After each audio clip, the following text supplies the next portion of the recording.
That's pretty cool. Well, welcome to the podcast.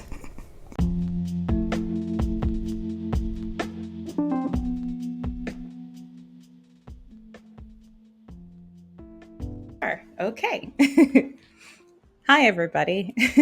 It's Anura Mathis, your host of Freedom to Fight, and I have a new wonderful guest on my show today. I am so good at butchering your name. You just told me how to say My it. my last name's Ingegno. I'm Tom Ingegno. I have my doctorate in acupuncture and Chinese medicine. I've been practicing about 23 and a half years so far. I'm so grateful to be connected with you because um, I have a unique background that some people don't know about, and it's to do with your study, your practice. So yeah, let's dive in. So I'm really curious what this picture is in the very back Which one? with the Oh, spine. This is on my right hand side. Yeah. so that is a super old, and believe it or not, of all places I found this, it was on Timu. And like my staff gets mad at me at the office. They're like, "Did you buy more crap off of Temu?" So I gotta split what I keep at home and my wife sees and what the staff sees, because like they're like, "This is why you have no money, Tom."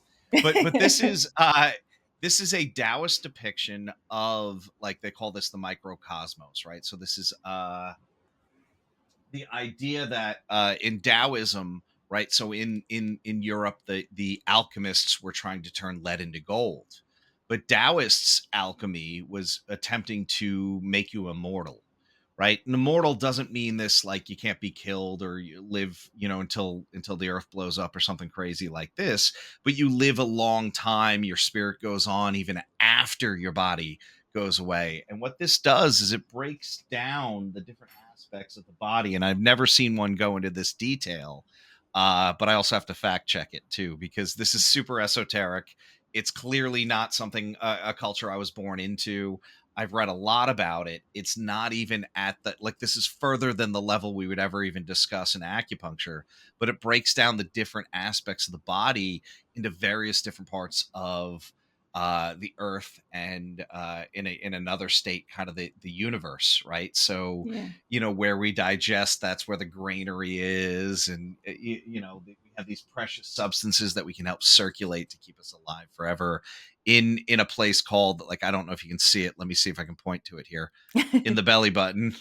Right there, that's the Dantian, right? We call this the special place, the field of Cinnabar. And that's where our essence is. And that's what we're trying to hold on to stay in our bodies. So if we Hmm. have good essence and we're not expending it too much, either through taxing ourselves, too much sex, alcohol, stress, trauma, that all taxes our essence and it shortens our Mhm. lifespan. So Yeah. this is whole practice is how long, how can we conserve the essence and at a very high level actually expand it. It's not easy to do. Hmm. Very, very interesting. If you want to have a talk about esotericism, then we can do that at some point. I don't know. You'll probably go deeper than I will, and I don't know. That's all right. That's all right. That's things that I'm very interested in. So, Hmm. well, I'm interested in what um, your your your history. You said Yeah, 23 years. yeah, What yeah. got you interested in this field of study? I God, I get asked this question so much, and I mean, the story I tell is almost like I didn't have a choice. I was pre med. I wanted to be a doctor, and a few things happened in my life where, like, you get that tap on the shoulder, and oh, that's kind of cool, and then you turn back to, like, your goal, and then something harder hits, and then something harder hits. But I was pre-med at college, and I took a Chinese philosophy class, and I started to, like, really dig the concept of balance. And if we look Hmm. at Western medicine, the idea is cut it out, kill it, give you something to get rid of the symptoms. But how, how is that balance? I was also in, these classes with these people that, yeah, we can argue that they were smarter than me. They Yeah. photographic memories, right? They'll know everything in the textbook, but this conversation they'd have a hard time with. They'd struggle. And I'm not talking about some kind of autism spectrum. I'm talking about a relationship between two people. The classic textbook that we all love to misquote says acupuncture is an expression of humanity, which I absolutely love. Yeah. But that's an interaction. That's an interaction between you and your patient. That's an interaction with you and the guy that's giving you coffee in the morning. Yeah, so these relationships are really where East Asian medicine as a whole is a living, breathing thing. So it's not just what happens when you're laying on my table, but it's how you go and approach the world. It's how I go and approach the world, and when we're together, how that interaction takes place. And it seemed very weird to me that, like, maybe you come into my office, and if I'm one of those other people that were, memorizing everything on every test Yeah. and they'll never forget a damn Sure. thing, you list off your Yes, but symptoms no. and they go, Yeah. "Oh, it's this. Get out of my office." Right? Yeah, and then not get out of my office, but in this very kind of quick, dismissive way. But do Yeah. they understand you, right?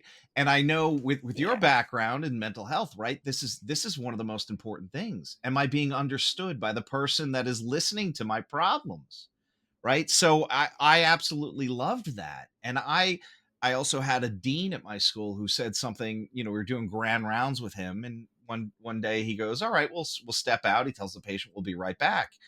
And he goes, "Look, I've been doing this for a long time. I think I know what I'm going to give her as far as an herbal recommendation, a herbal formula." He goes, "But I would rather step out and check it than pretend that I know everything." And he went to the same textbook we were learning out of and picked it up, and he goes, "Yeah, I think this is right." And it showed a level Yeah. of clinical competence and confidence that he didn't just go, "No, this is it and I'm right." He goes, "Let me check on that. Let me make sure I'm doing what's right for the patient." And I absolutely loved that. So Mhm. um in my junior year, during my pre-med, with all my physics and prereqs and anatomy and physiology and all that, I got a postcard in the mail from Oh, wow. an acupuncture school for an open house. And 2 weeks later I was enrolled in the program. I didn't look back. It just it all lined up in a way that I couldn't ignore those signs and signals. Well, that's pretty amazing. I really wanted to go to medical school, but because I am way too ambitious, I decided in my master's program for professional counseling psychology, same difference, Mhm. that I wanted to go into med school, and I'm glad I didn't do that. I still would like to achieve my PhD, but it's not necessary for me to practice. It's Mhm. just cuz I want it. I just want to be called a doctor, that's all. Um but I think that I in every stage of my life, because the beginning part of my life was just immersed in what your practice is. Like, you emailed me that you uh trained a bit in Tai Chi, and Well, because I think you asked me one question about fighting, and I was like, "Oh, okay, martial arts. Okay, good. We can have this conversation too." well, I used to start every morning. We as a school started every morning practicing Tai Chi, and we would go That's great. for a run, a mile run, yeah. So that's just my upbringing and the core of me. So it's really Mhm. nice to connect with someone that's so knowledgeable. And that's one of the other things that I love about Chinese medicine, the principles that we find in Tai Chi, yin and yang, balance, everything moves at once, everything stops at once. That all exists in acupuncture. That translates into Asian music, artwork, their calligraphy and their writing. All of this has these concepts of balance, and it translates from one thing to another, right? So we talk about five elements in Chinese medicine. Well, there's a martial art called Xing Yi Chuan, which is shape form boxing, shape and tension boxing, depending on how you Mm. translate it. It's got five fists, one for each one of those five elements, right? And they counter each other and they balance each other and they Mm. engender each other in the same way we would talk about acupuncture and acupuncture theory. So to have that repetition, and my mentor actually trained me in that martial arts style. It was such a great thing, because we do better at these things when we live what we when we practice what we preach, I guess, is Yeah. the expression, right? Mhm. So that was really ingrained in me by my mentor. And I think if I have any clinical skill, if I have any longevity in this field, which I've got the longevity part now, but it's all due to that. It's all due to what my mentor taught me, and really trying to walk the walk. That's so awesome. I'm trying to think of some analogies in martial arts. Let me think on it a bit longer, Sure, sure, you got it, you and I'll got it. express that later. But I know that Doctor. Oh no, I can't say it. Just And call me Tom. Just call me Tom. dang it, I Ingegno real is the last name. Don't worry about it. Ingegno. I I appreciate it. Everybody gets my name wrong. You can just call me Freedom if you want. Ah, um, I was like, damn, she doesn't have her name up. She's actually, because I'm representing my show, but my name Mhm. actually, Anura, is a Tibetan name. So I, Ah, wow. yeah, so I from birth. I grew up in this type of environment. I started meditating when I could sit upright, like as early Oh, as that's that. I great. was immersed in that. So, and I just got done meditating before we started. So, um, trying to make sure that that's a daily practice, but meditation Mhm. throughout my day. I want to shift before I forget, because I realize Sure. you've written a book, um, Yeah. and I want to talk about your book.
Yeah, so the book is called The Cupping Book. I tried to, hit that nail right on the head there. Yeah. Wanted to be direct. The subtitle is Unlocking the Ancient Secrets of Healing.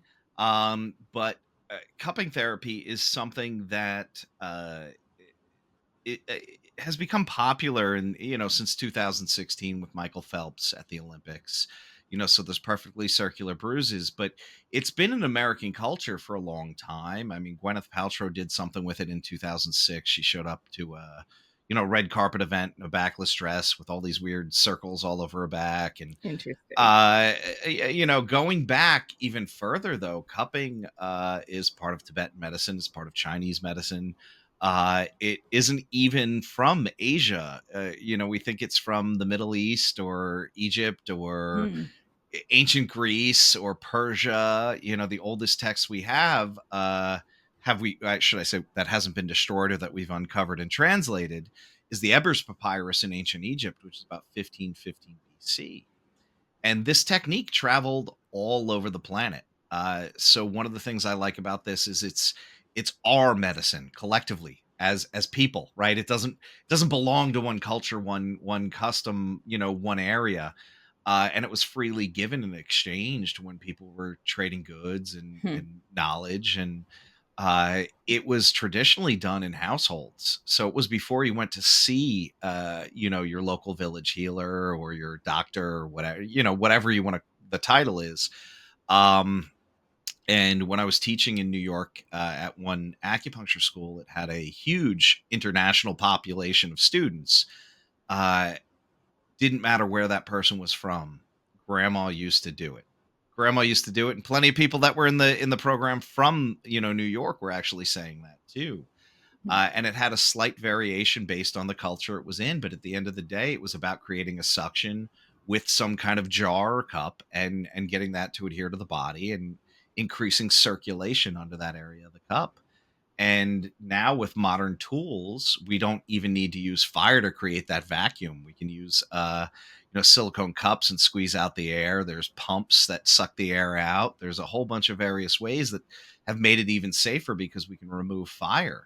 So if my goal is to help as many people as possible, I can't do that one on one just treating all day. I love Sure. treating, Yeah. but to have the biggest impact, I do shows like this. I promote techniques that people can learn safely and quickly at home. And I really want to share that with the world because we're in a state now where we need so much additional self care, right? Yeah. I'm a lunatic, but if I didn't meditate, I don't know how bad I'd be. So that's one form of self care. Before this show, I was in the cold plunge that I have out back that my Nice. wife got me for Father's Day. So Aw, we're that's trying to nice. do these things to make ourselves more resilient to the stressors of modern world, to stay healthy and live a long, productive life. And cupping can be part of that. Cupping is very easy to learn. I wrote the book to be accessible. This is not a textbook. This is the stuff I hope grandma would tell you if she was teaching you how to do it. I You see. know? Well, I've gotta get a coffee. I realize I Oh, we'll can send just you one. ask We'll for send you one, one. yeah. I should have just said something, but, We'll so definitely send you one. We'll get your address when we're off air. awesome, okay. But I think I've had this procedure done, like, one Hmm. time. It seems, it's just super foreign to me. So the idea Yeah. is to increase circulation? Yeah, yeah. So the bruises that we get, people are always concerned about those, right? These perfectly circular, for lack of a better term, it's a hickey. Yeah, it Okay. is the skin being sucked on, right? The cup comes up into, or the gets pulled up into that cup, and that negative pressure actually breaks some of those smaller capillaries there. But the real big effect is happening below that, right? The skin is being pulled away from the fascia is being pulled away from the muscle, and we're creating this space. And because we're a relatively closed system, what we're doing is pulling fresh blood into that tissue, right? In these areas where we have pain or we have some tightness, and we also use it for respiratory disorders, uh, Mm, we can increase circulation in there. And increasing that circulation, one, helps metabolic waste or inflammatory markers like cytokines get flushed out of that tissue, but it also brings more oxygen and nutrients to that tissue, right? So we kind of are increasing the normal functions of the body, flush old stagnant blood out, bring new blood in. um, and we see it have some really great results for pain, digestive disorders. mm, I mentioned respiratory disorders before, and today we're seeing a lot of modern studies being done on it, and we're actually able to make those claims with some good amount of Western studies on it. So it's awesome. nice to see that, like, this roughly 5,000-year-old technique is still valid. It still holds up to modern research, and we can help a lot of people quickly and safely in their own homes.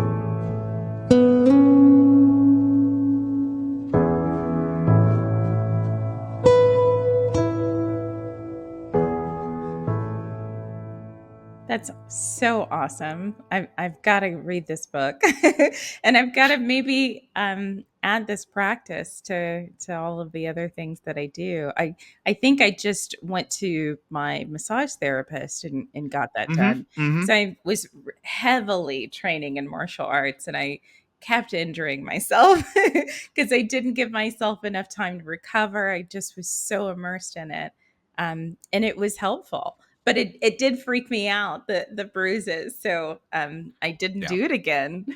Yeah.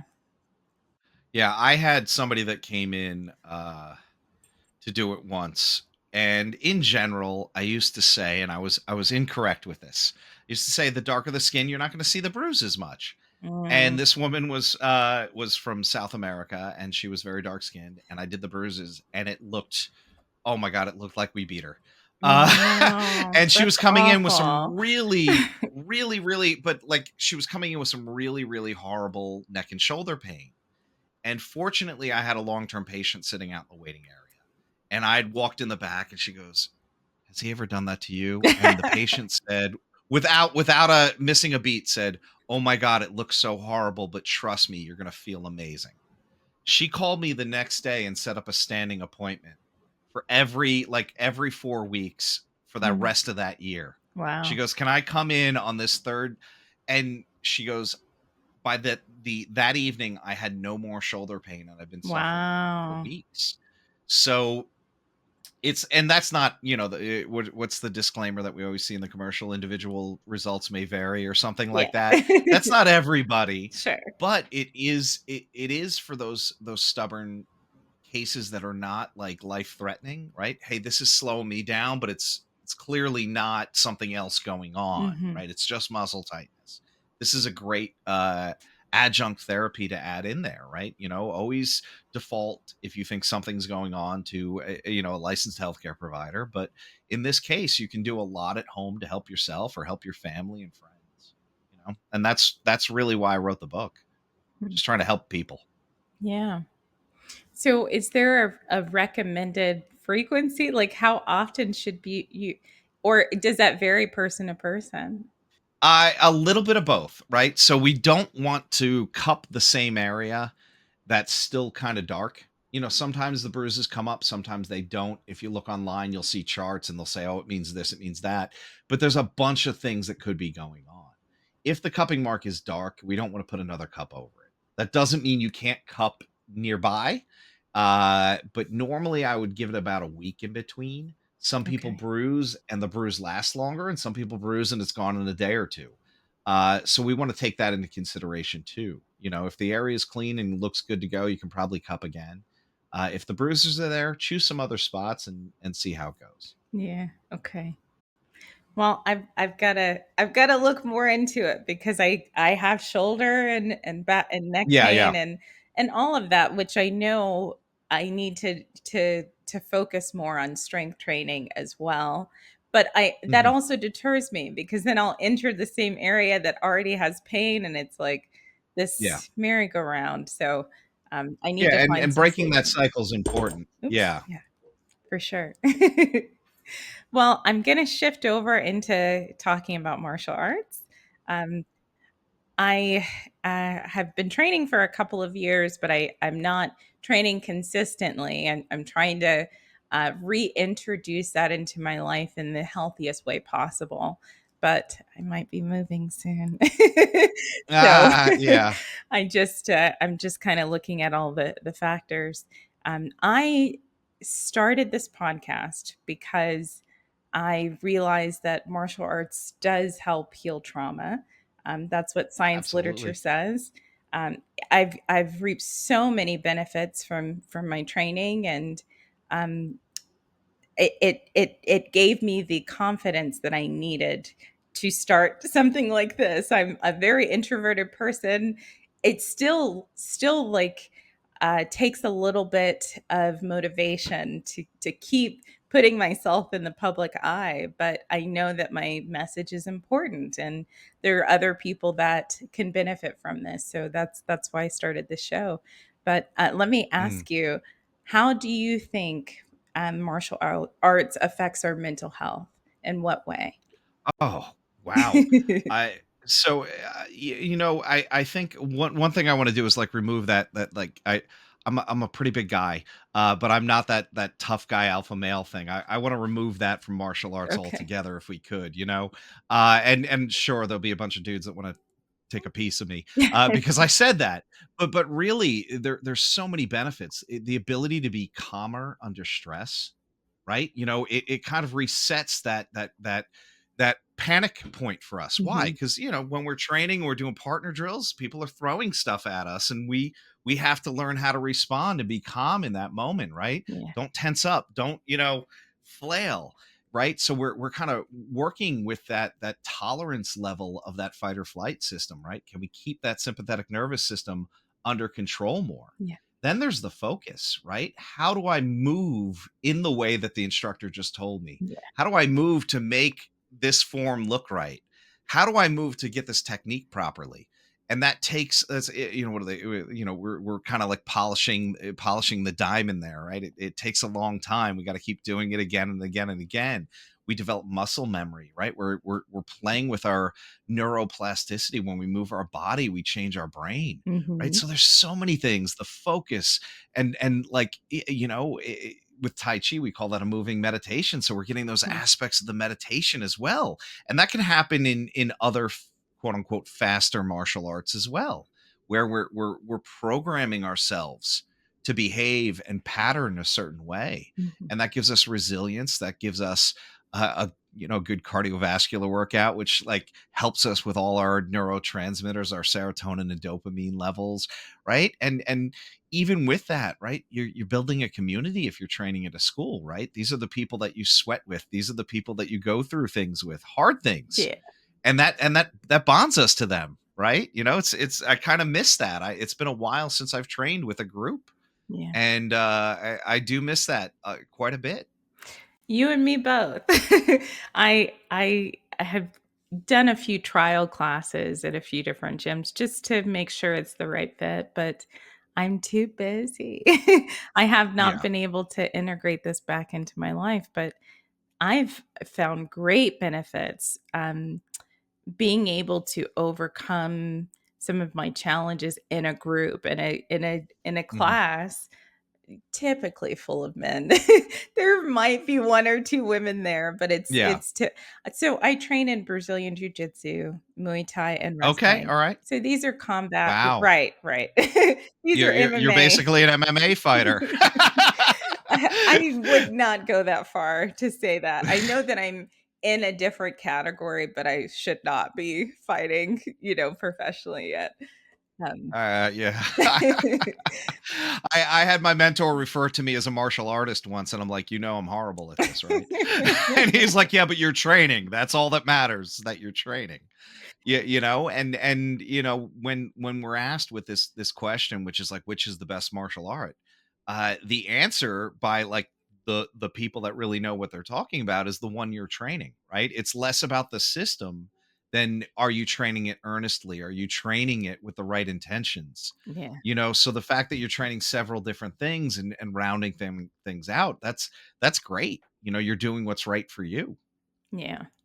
It's the striking and the grappling, the ground fighting, but I Hmm. think Brazilian jiu-jitsu has, um, allowed me to I just have a deeper connection with it. Like, I love all of the martial arts that I've trained in, Hmm. but I feel like, Brazilian jiu-jitsu has reminded me that's a meditation. From the Hmm. moment that you walk into the gym and then you're rolling, you're performing these moves. So you'll learn, a few variations of moves, and then you'll just do the live rolling, and so you're Hmm. just putting that all together, and it's like sometimes I close my eyes. It's just like I'm completely centered. I'm completely confident in what I'm doing. I mean, I could get choked out. I could get, Hmm. submitted in one way or another, but I'm not afraid at all. Hmm. So I feel like I need to study this a lot more because how am I achieving what I achieve in meditation while I'm fighting some man? Like how is this the Hmm. same? But it is totally the same. My goodness. Puts you in alignment with yourself and with others. And Hmm. it's a high level of respect. Even if we're doing something that looks gruesome, it just isn't. We just Yeah. care for each other. Yeah. Yeah. Yeah, and I think you mentioned something like pretty deep there, because externally, well, what are you doing? I'm trying to choke this person. But there is this balance there. Like, if somebody's better than you and they know they're better than you, they're not trying to just beat on you to beat on you, right? Yeah. They're trying to raise your level too, right? Right. This is a partnership when you're on Mhm. when you're sparring with somebody, or you're rolling, or you're doing any kind of drill with somebody. It's really this back and forth that you need to have, i- i- kind of this open dialogue, even if you're not talking, Yeah. like, we get each other, we're here together.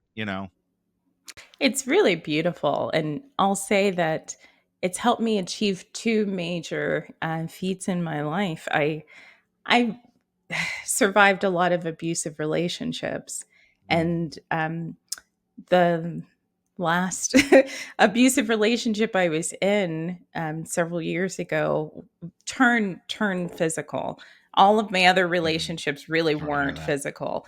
Yeah, and anyway, I can say that I have gratitude because I would have never looked into, how do I get serious about self defense? I Mm, should not be in a position where I can't defend myself, and that encouraged me to look into martial arts. So, um, martial arts has helped me restore my faith and my belief in my connection with men. I'm allowing myself to be vulnerable with them, mhm. but I know that I'm safe with them for the most part. I'm not saying there's not any exceptions and there's no one that goes into a gym that has bad intentions. Yeah. I've lived through that.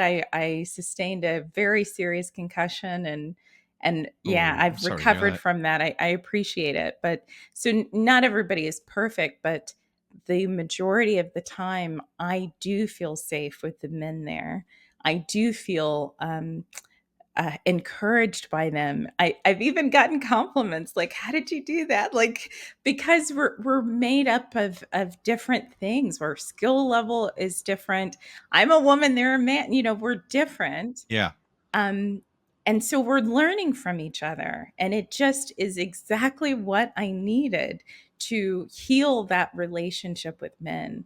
So that was one major thing. And the other major part was accepting my shadow self, which is a term that Mm, we hear in psychology and therapy and what have you. But I grew up in an environment, as I shared with you, that really did not allow any sort of violence or expression of anger. And so I really suppressed that throughout my whole life. I'm not, there was a lot of codependency, is what it was. A lot of looking to others to validate if this is the right way for me to live yeah. my life. But Yeah. I'm an adult and I need to be able to make the decisions for my life that are best for me without having to consult others. And um I really feel that I am in my full power now, because I've been able to see, well, I'm able to hurt somebody if I need to, and that doesn't have to be something I criticize, like, Yeah. Yeah, I get that. I'm grateful for that experience because I don't know. I mean, I've gone through tons of therapy. I've looked in Yeah. through other modalities. I feel like that. I think my training in martial arts helped me to accept myself fully.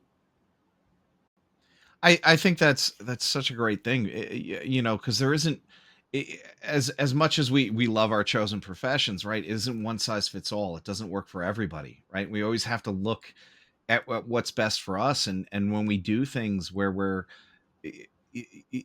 clearly there's a mental aspect to martial arts, there's a physical aspect to martial arts, but there is this spiritual and emotional thing, right? and Hmm. and it's less tangible, it's harder to talk about, but, like, right, it can be very cathartic, Hmm.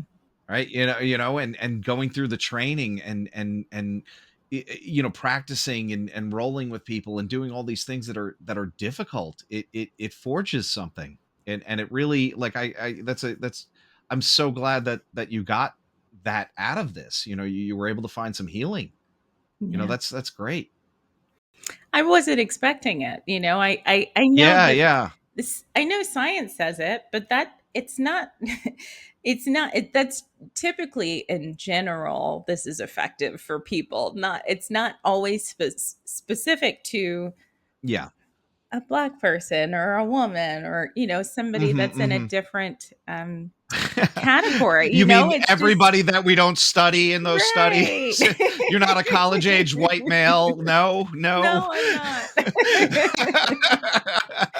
I mean, sorry to criticize my science No, community, but the you're alright. I mean, DSM, it's well known. right? Like the DSM, I've made reference because I'm trying to make some therapy tools. I'm trying to provide some definitions of things from the Yeah, videos that I'm making. But the DSM is not. It's written by the medical community. It's written by yeah, psychiatrists that are not psychologists or therapists or counselors. We're kind of on yeah, the other end of the spectrum, and we have different views on things. But there's not even a diagnosis for codependency there in the yeah. DSM. And Well, they don't that's have a what drug we, for it, right? Isn't that isn't that it? right? They don't have a drug for it. They don't know We how to can't cut treat it it, out. It right? doesn't exist. Yeah. That's so surprising and silly to me because it's really Yeah, what's fueling these toxic relationships, including me. That's how I showed up yeah, in my relationship. So um just wanted to point that out, that I it really does work. It really worked for me, and I think it'll work for most people. I don't know the benefits for everyone, but it's surely changed my whole life yeah. pursuing And I relationships. think you Yeah. can leave it as that. I think that's look, you don't have to say this is what's gonna happen to you, right? It's give it a try and stick with it for a little while and see what happens. Yeah.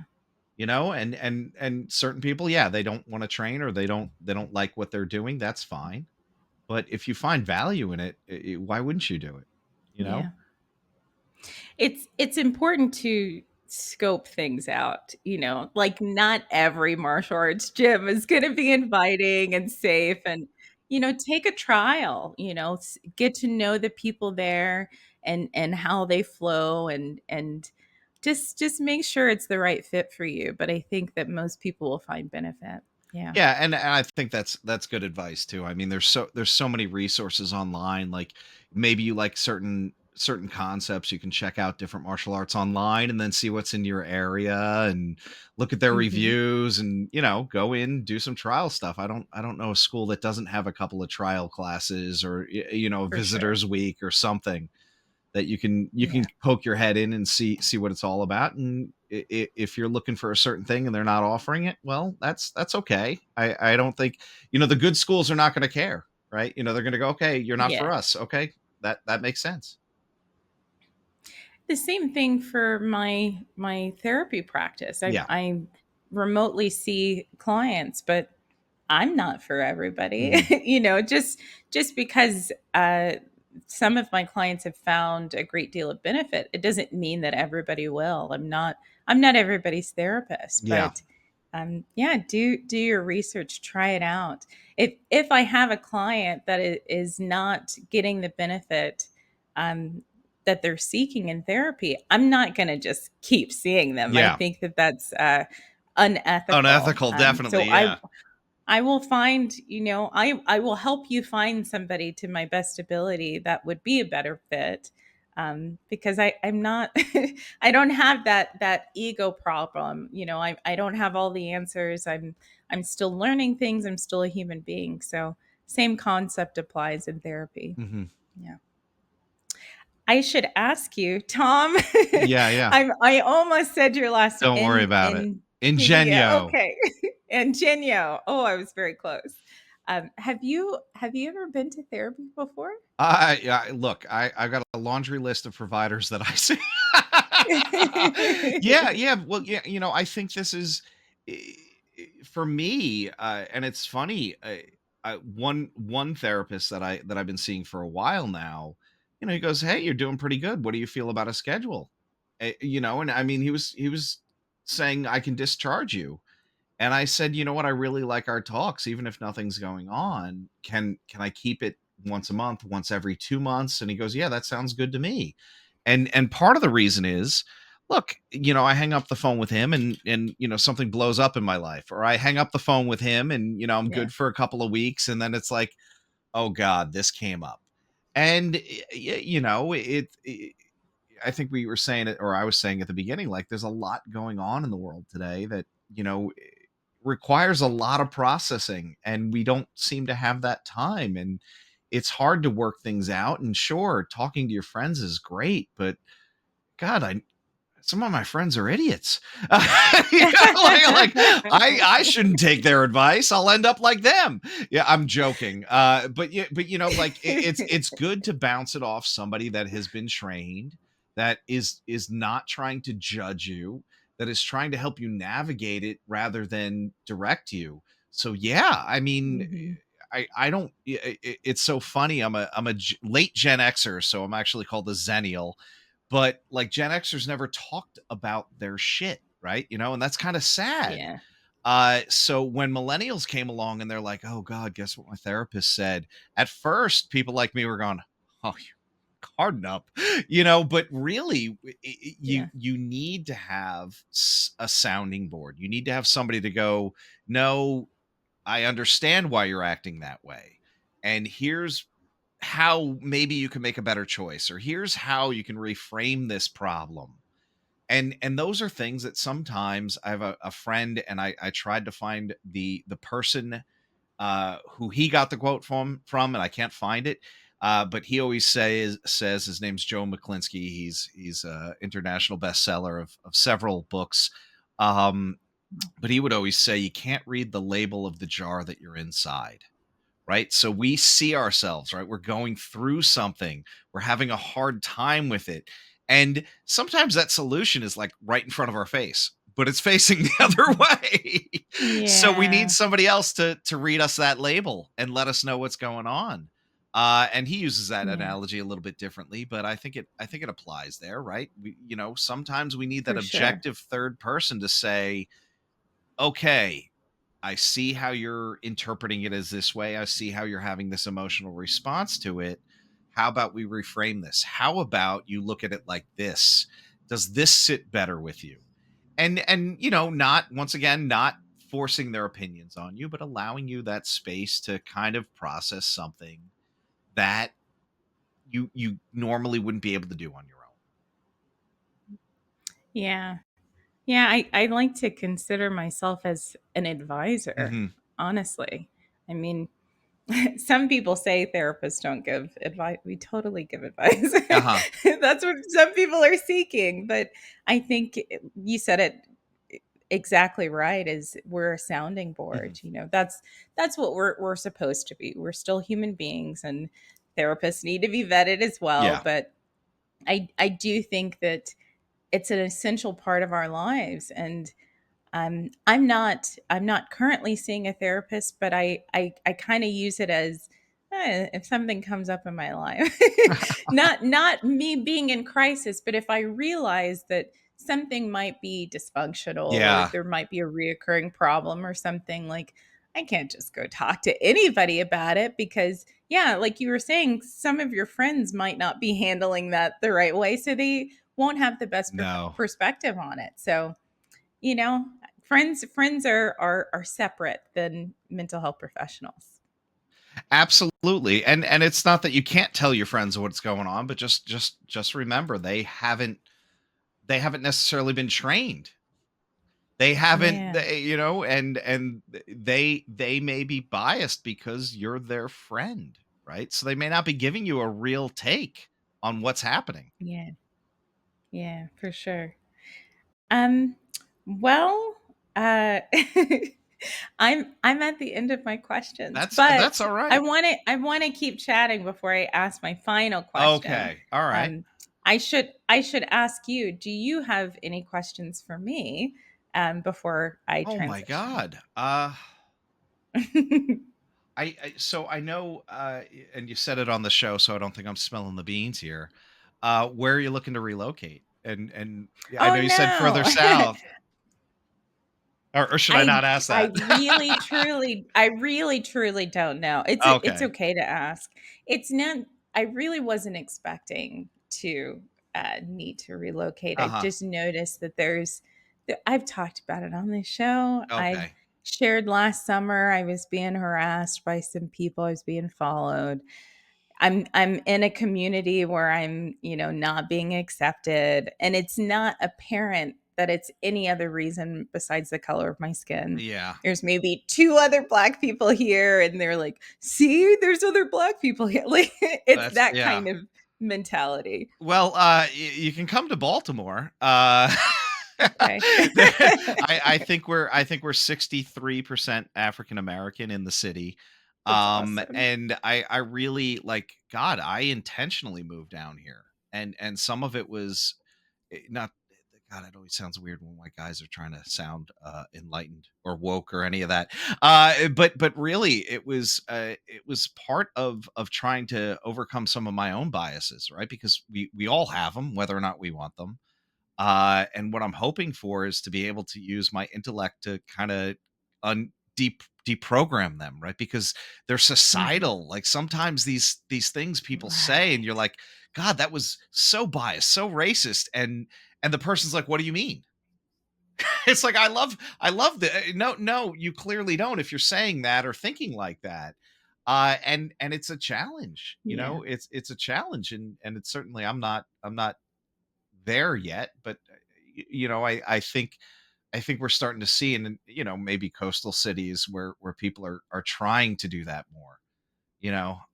Some people do it as Yeah. virtue signaling, but I do think there is a lot of people that are intentionally trying to work on their own biases and cognitive biases and inadvertent or subtle racist remarks and things like that. And I'm sure I've messed that up over the years, but we're trying to. I think that's an important process for our everybody's evolution as a species. Certainly, yeah. Just looking at the history of the United States, Yeah, like everybody is affected by our history, everybody and me absolutely as a black is. person, Yeah,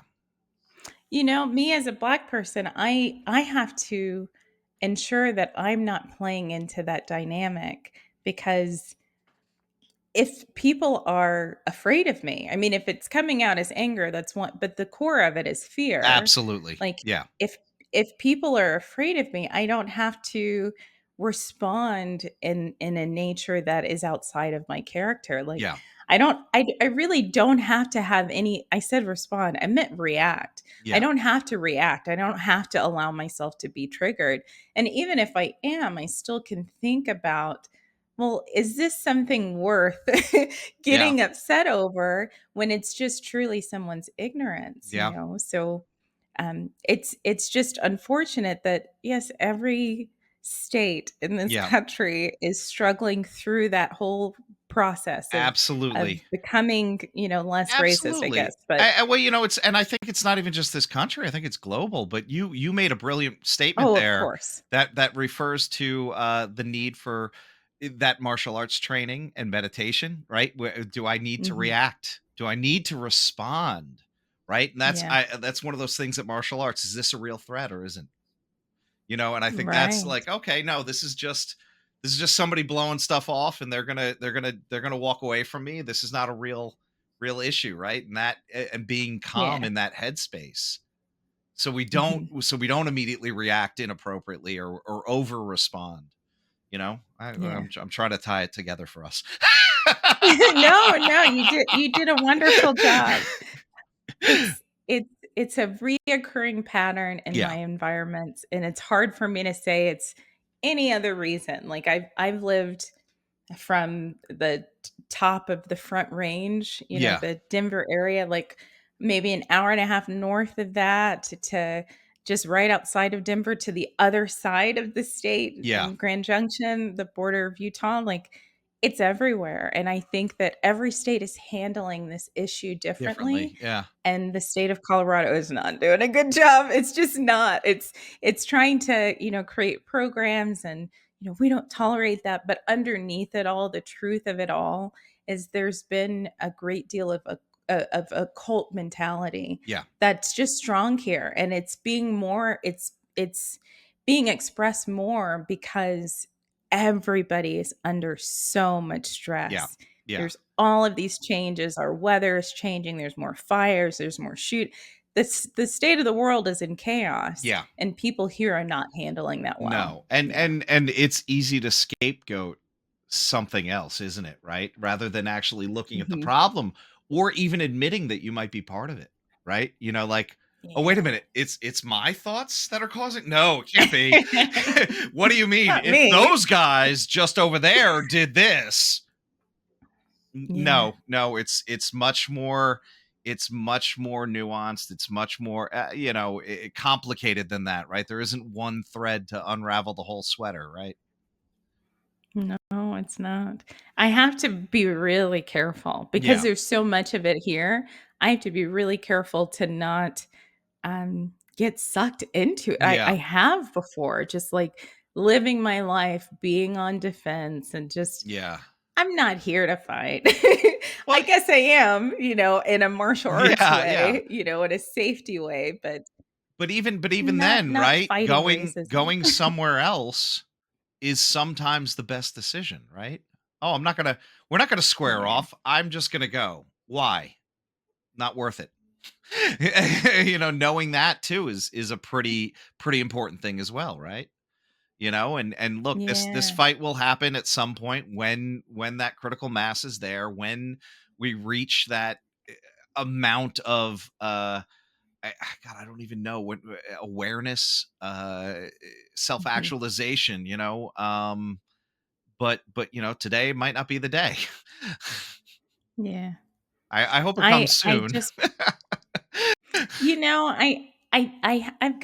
I've got some legal support in Yeah. whatever situations I'm involved in, but I just released some therapy terms around narcissism. Mm. Um, Narcissism is an expression of race.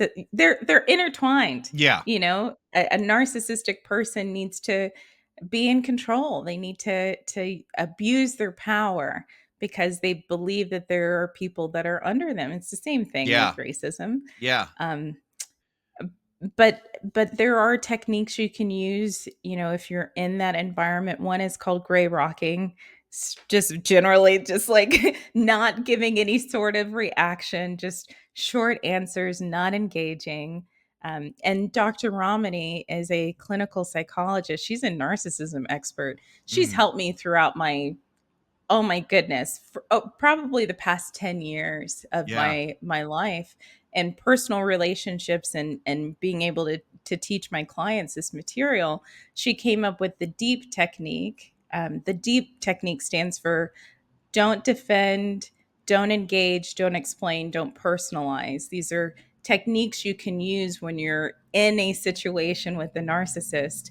Don't personalize anything. Don't engage in any of their emotional manipulation, Mm. because that's the goal of a narcissistic person, is to rope you into, I want to play you like a puppet. Yeah. I'm going to be in control of your emotions and you're not in control anymore. Yeah.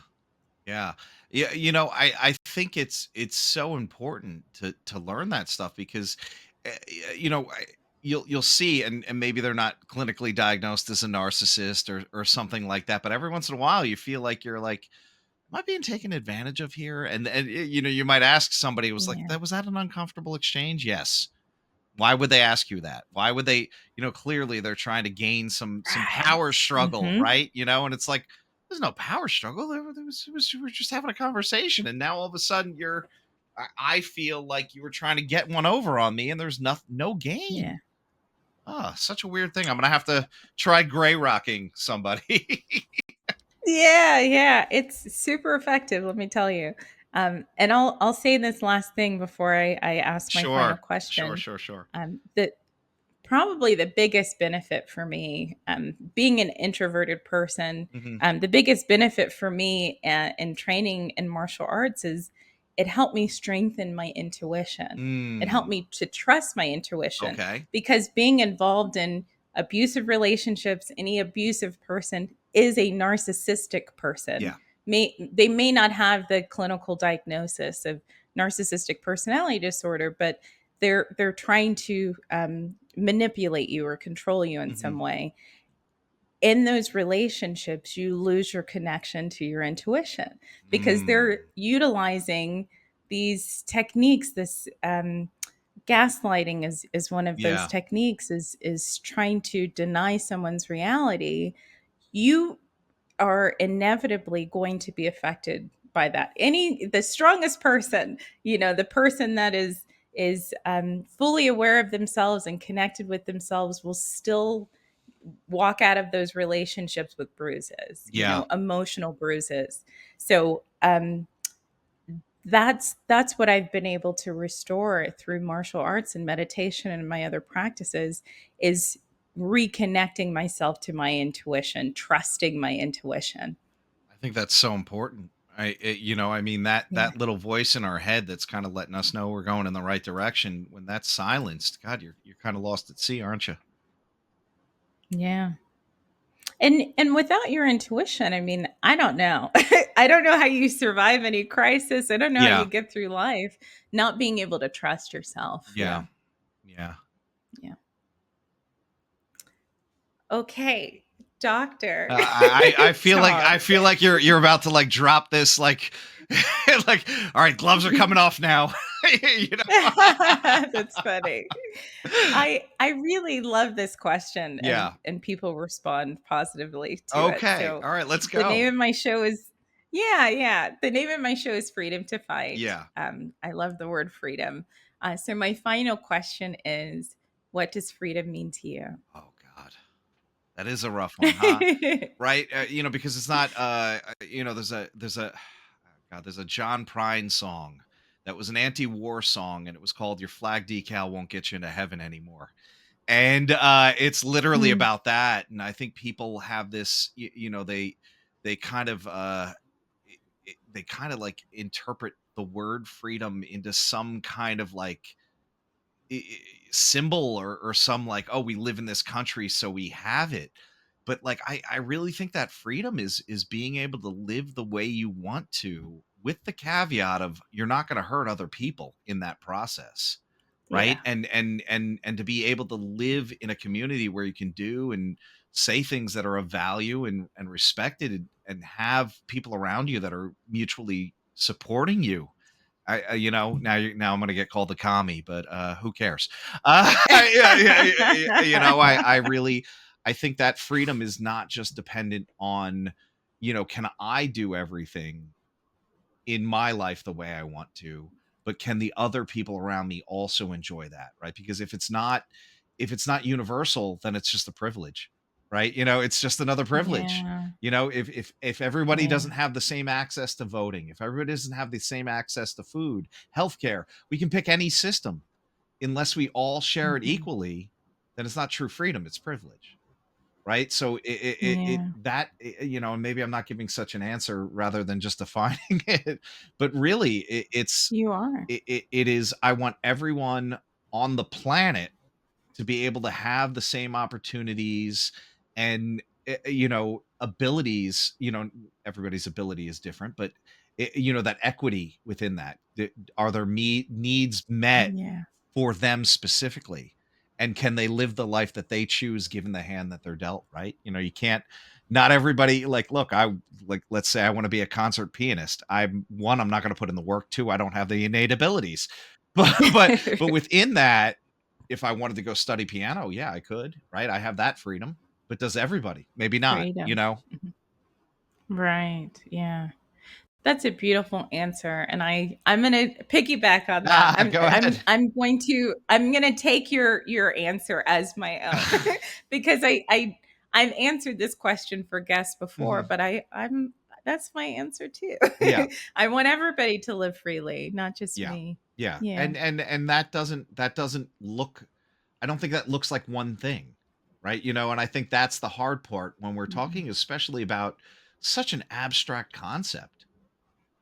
Like right this second I feel pretty free. I'm doing what I want to do. We're talking on this conversation right now.